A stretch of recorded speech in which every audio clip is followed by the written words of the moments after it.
Bro, this is about now the third week where they've replayed the same exact backstage. Yep. We've talked about this. This is like week 3 where we've seen the same exact story.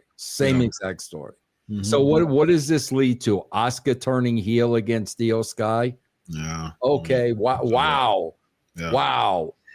I said the same thing a few weeks ago when we first started this. I mean, what's the payoff? The payoff is Asuka turning heel. I mean, we've seen that so many different times. She's turned heel, she's turned face, she's turned heel, she turns face.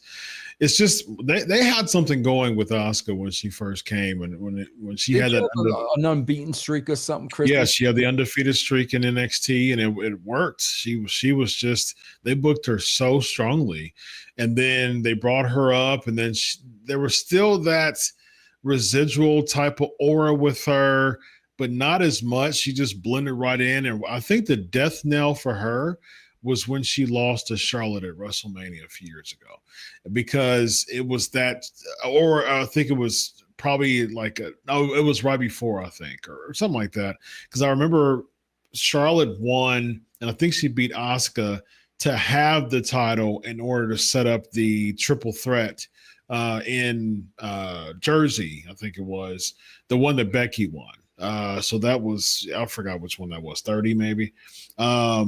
The women's main event at the end, they wanted to throw the belt on Charlotte and then throw the belt on Rousey, I think it was. And so then that was at the expense of Asuka. And so then I think they had a match at WrestleMania 30 in New Orleans, I think it was too, and Asuka lost that.